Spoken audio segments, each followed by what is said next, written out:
창세기 19장 12절부터 우리 22절까지 우리 한 절씩 교독하겠습니다. 제가 먼저 읽습니다. 그 사람들이 롯에게 이르되 이 외에 네게 속한 자가 또 있느냐?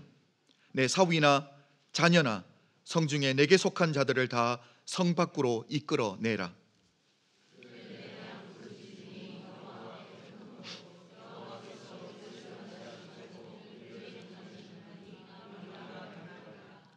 롯이 나가서 그 딸들과 결혼할 사위들에게 말하여 이르기를 여호와께서 이 성을 멸하실 터이니 너희는 일어나 이곳에서 떠나라 하되 그의 사위들은 농담으로 여겼더라.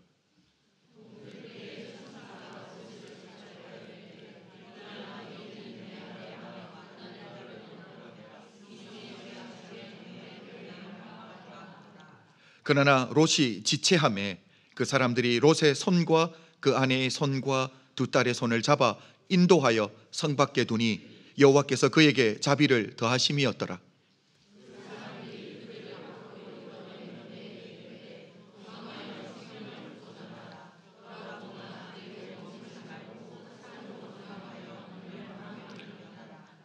롯이 그들에게 이르되 내 주여 그리 마옵소서.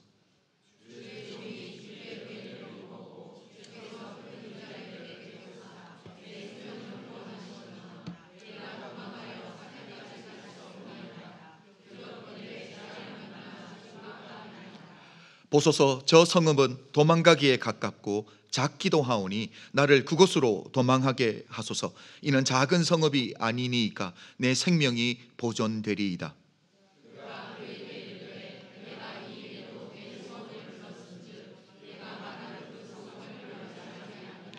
다 함께 그리로 속히 도망하라.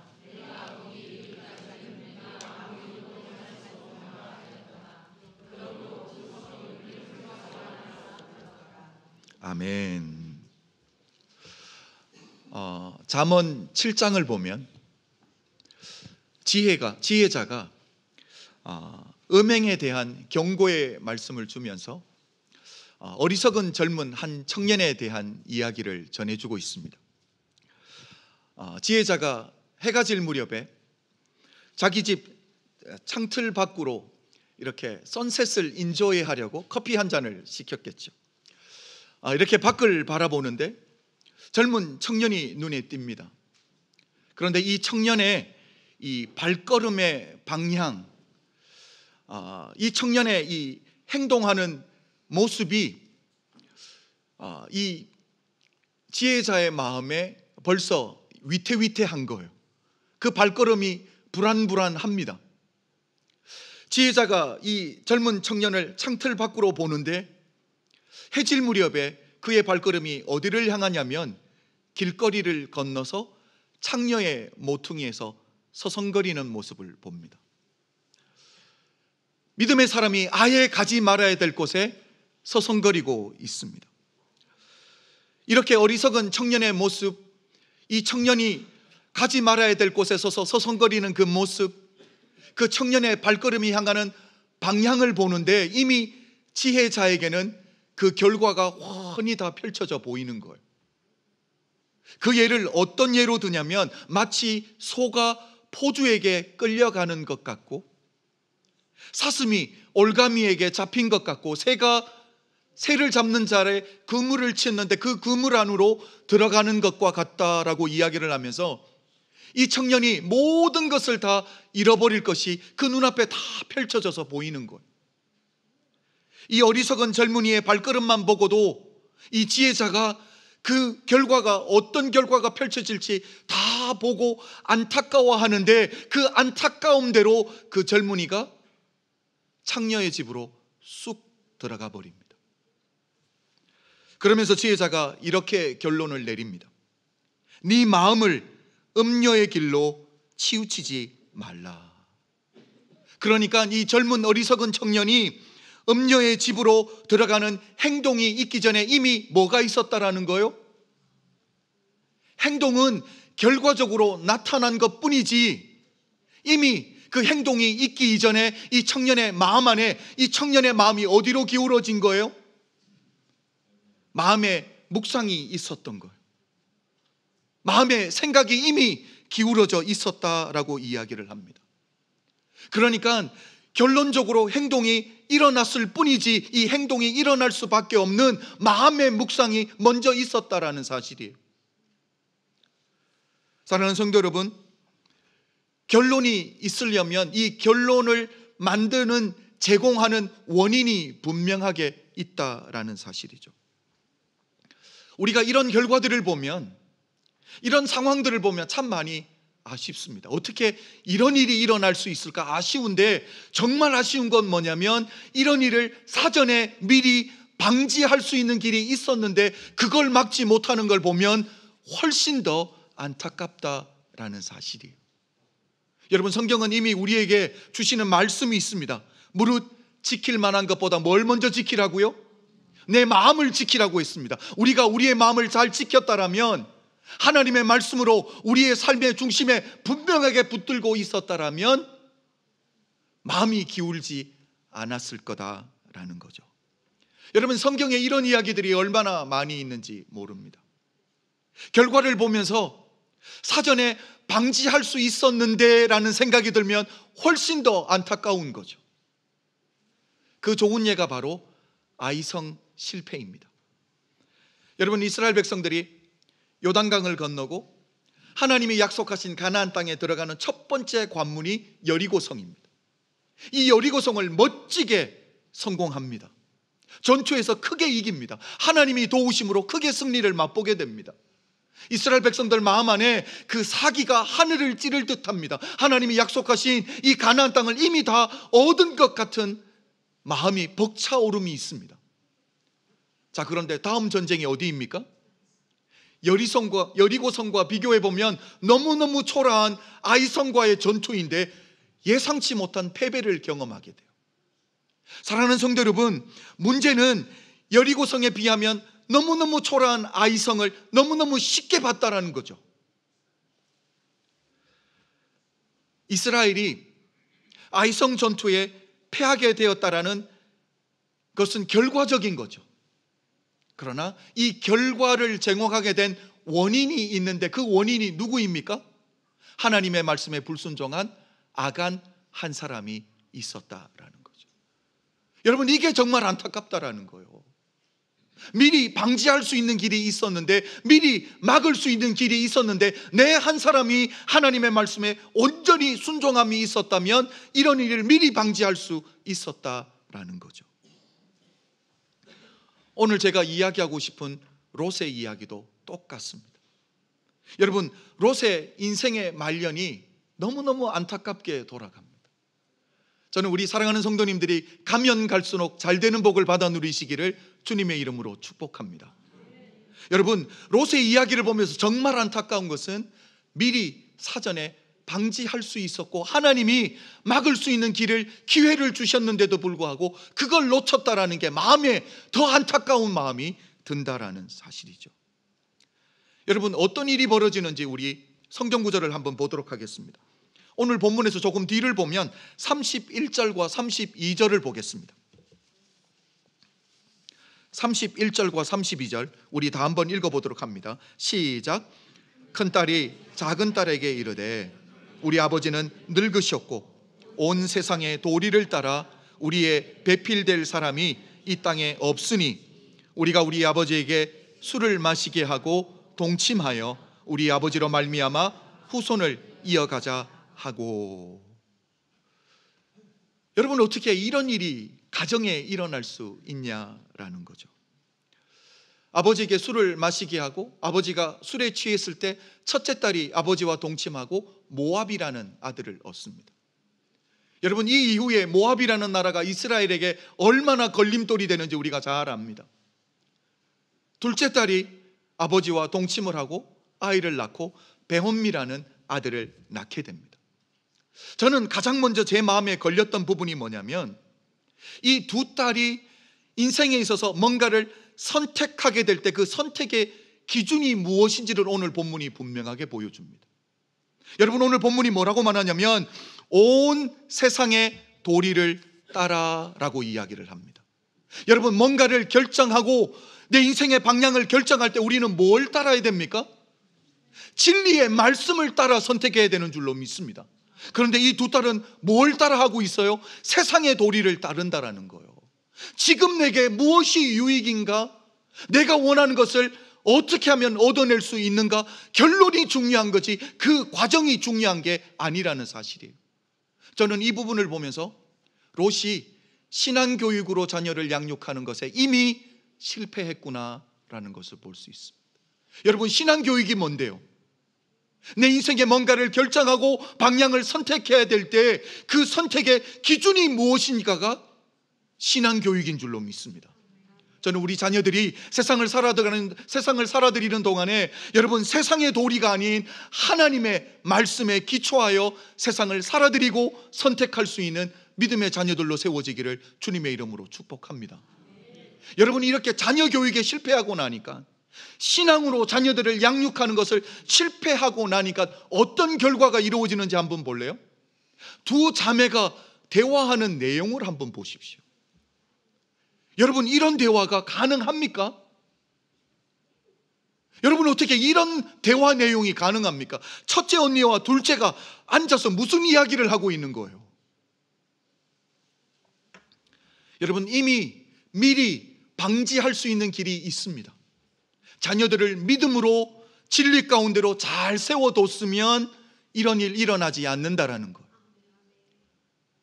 뿐만 아니라, 우리가 성경에서 오늘 읽었지만 이 두 딸에게 결혼할 약혼남이라고 해야 되나요? 예비 사위가 있었어요, 없었어요? 있었습니다. 이 두 사람만, 내게 맡겨진 사람만 성 밖으로 잘 이끌어내었으면 이런 폐륜적인 일이 있어요, 없어요? 하나님이 내게 맡겨주신 사람을 구원으로 인도하지 못할 때 이런 결과가 일어난다라는 사실이요. 이거 누가 책임져야 되는 거예요? 누구에게 맡겨준 사명인데요? 사랑하는 성도 여러분, 하나님이 아브라함을 먼저 메시지를 전해줍니다. 그리고 그 천사들이 롯에게로 향하죠. 롯에게 주었던 말이 뭡니까? 네게 속한 자들을 성 밖으로 인도해 내라는 거예요. 사명이 주어졌습니다. 뭐 하는 거예요? 죄악된 세상에서 인도해 내는 거예요. 복음만으로 인도에 들어가는 사명을 맡았는데, 여러분, 롯에게 속한 사람이 누구입니까? 아내 있습니다. 두 딸이 있습니다. 두 딸과 결혼할 예비 사위 두 사람이 있습니다. 총 몇 명이에요? 이 5명만 성 밖으로 제대로 인도해서도 오늘 저희가 읽었던 폐륜적인 일들이 일어나요, 안 일어나요? 아내만 잘 인도해서도 괜찮습니다. 사위 될 사람 두 사람만 잘 인도해내서도 이런 일은 일어나지 않는다라는 것, 충분히 방지할 길이 있었습니다.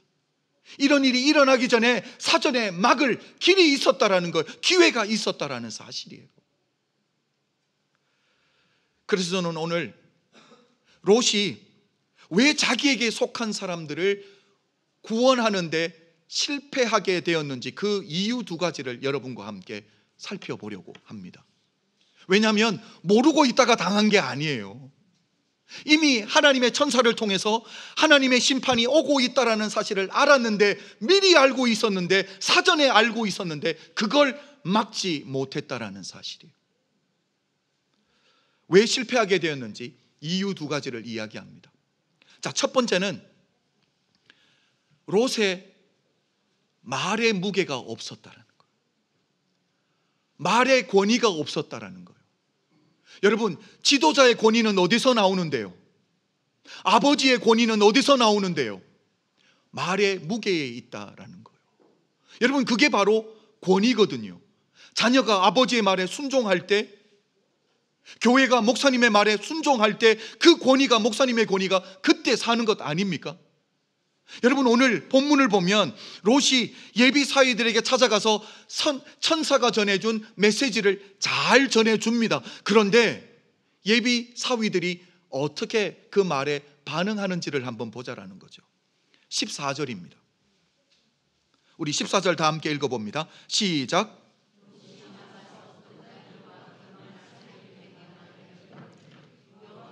이 성을 멸하실 터이니 너희는 일어나 이곳에서 떠나라 하되 그의 사위들은 농담으로 여겼더라. 사위 될 사람들이 그 말을 가볍게 여겨버렸습니다. 완전히 무시당해 버렸습니다. 여러분, 상식적으로 한번 생각해 보세요. 장인어른이 사위들에게 가장 힘이 있을 때가 언제예요? 딸을 주기 전이에요? 딸을 주고 난 이후예요? 상식적인 질문이에요. 딸을 주기 이전에 힘이 있어요? 딸을 주고 난 이후에 장인이 힘이 있어요? 없어요? 힘이 없어요. 그런데 지금 결혼을 했어요? 안 했어요? 안 한 상태예요. 예비 사위들이에요. 그런데도 그 예비 사위들이 장인어른 될 사람의 말에 무게가 없다라는 거, 인정을 하지 않아요. 농담으로 여겨버립니다. 여러분, 이게 농담할 타픽이에요? 가볍게 여기고 있다라는 거예요. 저는 이걸 보면서 롯이 가족들 앞에서 얼마나 가볍게 살았으면, 말과 행동이 일치하지 않는 삶을 살았으면 사위 될 사람들이 이렇게 장인어른, 미래의 장인어른 될 사람의 말을 가볍게 여길 수 있을까? 어떻게 농담으로 받아들일 수 있을까라는 생각을 하게 됩니다. 저는 우리 사랑하는 성도님들, 부모님들에게, 교회의 지도자들에게 말에 권위가 있기를 주님의 이름으로 축복합니다. 여러분, 우리의 말이 왜 이렇게 중요합니까? 우리의 삶이 왜 이렇게 중요합니까? 왜냐하면 예수를 믿지 않는 자들이 예수를 누구를 통해 보는데요? 우리를 통해 보기 때문에, 그래서 우리가 중요한 거예요. 골로새서 4장 6절 우리 한번 보도록 하겠습니다. 예수 믿는 우리의 말이 얼마나 중요한지 이렇게 표현하고 있습니다. 다 함께 읽습니다. 시작. 너희 말을 항상 은혜 가운데서 소금으로 맛을 냄과 같이 하라. 여기까지만. 우리의 말이 어떻게 해요? 소금으로 맛을 낸 듯. 여러분, 소금이 많이 들어가면 어떻게 돼요? 짠 게 맛있어요? 소금이 너무너무 부족해요. 맛이 있어요? 없어요? 양념은 어떻게 돼야 돼요? 적당해야 되는 거예요. 예수 믿는 우리의 말이 사람의 마음을 열 수 있는 적당한 환경에 맞는 말을 할 수 있어야 되는 거예요. 상처받은 자를 위로하고 세울 수 있는 적당한 말을 할 수 있는 지혜가 있어야 되는 거예요. 문제 있는 곳에서 그 문제를 해결할 수 있는 적당한 지혜로운 말을 할 수 있는 여러분 되시기를 주님의 이름으로 축복합니다. 말이 얼마나 중요한지 몰라요. 여러분, 두 번째입니다. 롯이 자기에게 주어진 사람들을 구원하지 못하게 된, 실패하게 된 두 번째 원인이 뭐냐면, 롯 스스로가 하나님과의 관계에서 실패했기 때문이에요.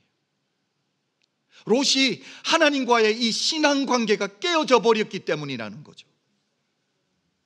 롯이 예비 사위들에게 찾아가서 천사의 메시지를 전해줍니다. 하나님이 이 성을 멸망시킬 것이니까 우리 떠나야 된다라고 메시지는 전했습니다. 여러분, 그런데 제가 오늘 본문에서 이 롯의 언행을 보면, 말하는 것과 행동하는 것을 보면 정말 롯이 그 성을 떠나고 싶었을까, 떠나고 싶어 하는가 의심이 생길 정도의 행동들과 말을 하고 있다는 거예요. 그 증거가 15절과 16절입니다. 우리 한번 읽어보도록 할까요? 시작. 동틀 때에 천사가 롯을 재촉하여 이르되 일어나 여기 있는 내 아내와 두 딸을 이끌어내라. 이 성의 죄악 중에 함께 멸망할까 하노라. 그러나 롯이 지체함에 그 사람들이 롯의 손과 그 아내의 손과 두 딸의 손을 잡아 인도하여 성 밖에 두니 여호와께서 그에게 자비를 더하심이었더라. 천사들은 뭘 하고 있었어요? 천사들은 재촉해요. 하나님의 멸망이 임했다는 걸 알거든요. 그런데 롯은 뭐해요? 지체하고 있어요. 하나님의 말씀을 어떻게 받고 있습니까? 가볍게 여기고 있다는 거예요. 여러분, 내가 하나님의 말씀을 가볍게 여기면 내 언어도 가벼워질 수밖에 없다라는 사실이에요. 여러분, 오늘 성경에서는 그 천사들이 롯의 손과 그 아내의 손과 두 딸의 손을 잡아 인도했다라고 하지만, 우리가 알지만 드라마로, 영화로 만들면 이거 어떤 상황이에요? 질질 끌고 나온 거예요. 여러분, 혹시 오늘 어쩔 수 없이 질질 끌려서 교회 나오신 분 계세요? 그것도 복이에요. 왜? 이곳에 생명이 있으니까. 저는 우리 사랑하는 성도님들이 어떻게든 생명수가 있는 교회에 머무르시기를 주의 이름으로 축복합니다. 여러분, 이게 여유를 부릴 때가 아니잖아요. 사는 것보다 더 중요한 일이 뭐 있습니까? 내 생명을 구원하는 것보다 더 중요한 일이 뭐가 있냐라는 거예요. 여러분, 롯만 이랬던 게 아니에요. 롯의 아내도 똑같습니다. 우리 하나님이 분명하게 경고를 주신 말씀이 있거든요. 우리 17절 한번 볼까요? 다 함께 읽습니다. 시작. 그 사람들이 그들을 밖으로 이끌어낸 후에 이르되 도망하여 생명을 보존하라. 돌아보거나 들에 머물지 말고 산으로 도망하여 멸망을 면하라. 우리 하나님이 분명하게 주시는 말씀들이 있어요. 그런데 그 말씀에 어떻게 반응하는지 그 결과를 26절 한번 읽어볼까요? 시작. 롯 뒤를 돌아보았으므로 소금 기둥이 되었더라. 여러분, 멸망받는 그 성에 두고 온 것이 얼마나 미련이 남았으면 하나님이 돌아보지 말라고 구체적으로 말씀을 주셨는데 그 말씀에 순종이 아니 되더라는 거죠. 여러분, 혹시 우리 가운데도 이런 분들 아니 계세요? 신앙생활 한 지 5년, 10년, 15년, 20년, 30년이 훌쩍 넘어가는데 여전히 소금 기둥처럼 그 자리에 머물러 있는 분들이 있을 수 있습니다. 성장해야 되는데, 이제쯤이면 딱딱한 음식도 소화해낼 수 있어야 되는데 여전히 우유가 아니면 아니 되는 자들이 있다라는 거예요. 그렇다면 그분이 오늘 롯의 아내가 소금 기둥이 돼서 그 자리에 머물러 있는 것과 뭐가 다르냐라는 거예요. 저는 우리 사랑하는 성도님들이 다리가 움직일 수 있는 분들이 되시길 주의 이름으로 축복합니다. 아멘. 여러분, 저는 여기서 보면서 이 롯이 하나님의 경고의 말씀에 대한 태도와 세상을 사랑하는 태도와 마음을 보면서 이건 이미 예전부터 있었던 건데 라는 생각이 들었어요. 우리 작년에 믿음의 조상 시리즈를 했잖아요. 그때 아브라함 이야기를 제가 이미 나누었습니다. 창세기 13장을 보면 하나님이 아브라함에게 복을 주시는데 아브라함과 함께 있는 롯도 복을 같이 받아 누립니다. 여러분, 이거 너무너무 중요한 신앙의 원리예요. 롯이 하나님의 복을 받는데 내가 잘났어요? 아니면 내가 잘 붙어 있어서예요? 잘 붙어 있어야 돼요. 여러분은 복 받은 사람이에요. 왠지 아세요? 이미 좋은 교회 나오고 있어요. 근데 좋은 교회 다닌다고 내가 좋은 성도 개런티는 없어요. 그게 정말 무서운 말씀이에요. 내가 좋은 교회 다닌다고 내가 좋은 성도라는 개런티는 절대 없다라는 사실이에요. 하나님이 복을 주셨습니다. 아브라함도 양떼가 많아졌습니다. 롯도 양떼가 많아졌습니다. 자, 그렇다면 나눠야 되는 목초지는 한계가 있는데 양들이 많아졌으니까 그 결과가 뭡니까? 아브라함의 목자들과 롯의 목자들 간에 경쟁이 벌어지게 됩니다. 그러니까 점점 어떻게 되는 거예요? 갈등이 심해질 수밖에 없는 거죠. 여러분, 그래서 아브라함이 롯에게 제안을 합니다. 어떤 제안입니까? 네가 선택을 해서 떠나가라라는 거예요. 그러면 네 선택을 내가 존중하고 나는 반대로 가겠다라는 거죠. 네가 우를 선택하면 내가 좌를 가겠다라는 거예요. 자, 그럴 때에 롯이 선택권을 받고 온 지면을 돌아보다가 내 눈에 뭐가 들어왔어요? 어디가 들어왔어요? 소돔이라는 땅이 들어왔습니다. 자, 그런데 내 눈에 보여지는 소돔을 롯이 어떻게 표현한지 아세요? 창세기 13장 10절을 보면 여호와의 동산 같고, 소돔이 뭐처럼 보였어요? 에덴 동산처럼 보였다는 거예요. 모든 것이 풍성해 보입니다. 내가 저길 가면 뭔가를 얻을 것 같아요. 내가 저기 가면 뭔가를 누리고 살 것 같아요. 그런데 소돔은 어떤 땅인데요? 이미 죄악이 관연한 땅이에요. 사랑하는 성도 여러분, 오늘 본문을 보면 두 도시 이름이 나옵니다. 롯이 소돔에 살다가 소돔은 멸망을 당하고요, 소돔이 멸망을 피해서 롯이 도망가서 구원을 받는 도시 이름이 있습니다. 뭡니까? 소알이라는 도시예요. 여러분, 소알의 뜻이 뭔지 아세요? 아주 작은 이라는 뜻이에요. 소돔과 비교해 보십시오. 소돔은 모든 것이 풍성한 여호와의 동산 같은 곳이, 에덴 동산 같은 곳이. 그러나 환경이 좋다고 내가 환경을 쫓아가면, 그곳에 죄악이 간연한데도 불구하고 환경을 쫓아가면 내 인생이 어떻게 되는지를 보여주는 거예요. 여러분, 환경이 아니에요. 그곳에 하나님이 있는지, 하나님의 구원이 선포되고 있는지. 저는 우리 사랑하는 성도님들, 환경을 쫓아가는 분들이 아니라 하나님의 말씀을 쫓아가는 예수의 사람들로 우뚝 세워지시기를 주님의 이름으로 축복합니다. 여러분, 이게 바로 롯이 인생을 살아가는 방식이었어요. 모든 선택의 기준이 세상의 가치 기준에 두고 있는 거예요. 내가 저길 가면 뭘 얻을 수 있을까? 내가 얼마나 높아질 수 있을까? 뭘 누리며 살 수 있을까? 아니에요. 우리 하나님이 아브라함을 부른 건 복의 근원입니다. 복의 근원은 뭡니까? 내가 있기 때문에 그곳이 복된 곳으로 변화되는 거예요. 저는 우리 사랑하는 성도님들이 복의 근원이 되는 하나님의 사람이 되어야 될 줄로 믿습니다. 여러분, 이런 롯이 메시지를 전하니까 그 메시지가 무슨 힘이 있겠습니까? 영혼이 없는 말을 전해주는데 사위들이 감동이나 있었겠어요? 롯의 얼굴에 진지함도 없습니다. 그 말을 어떻게 받아들이겠냐라는 거예요. 사위 될 사람이 롯을 보는데 롯 또한 이곳을 떠날 마음이 없어 보여요. 그런데 그 메시지가 무슨 힘이 있겠냐라는 거예요. 여러분, 롯이 사위 될 사람들만 신앙으로 잘 양육하고 키웠어도, 그래서 성 밖으로 인도만 했어도 롯의 말년은 어땠을까요? 딸들이와 예비 사위들과 결혼을 멋지게 시켰겠죠. 후손들 태어나는 거 보면서, 그리고 하나님이 우리를 구원해 주셨다는 구원의 감격으로 그 말년이 얼마나 아름답게 끝났겠냐라는 거예요. 여러분, 하나님이 맡겨주신 사명 감당하지 못하면 우리 인생이 어떻게 끝나는지를 보여주고 있는 말씀입니다. 저는 우리 사랑하는 성도님들이 두렵게 이 말씀을 받기를 권해드립니다. 사랑하는 성도 여러분, 우리는 인생을 사는 동안에 우리의 선택의 기준을 어디에 두고 있냐라는 거예요. 세상의 가치관에 두지 않고 진리 위에 두는 하나님의 사람이 되어야 될 줄로 믿습니다.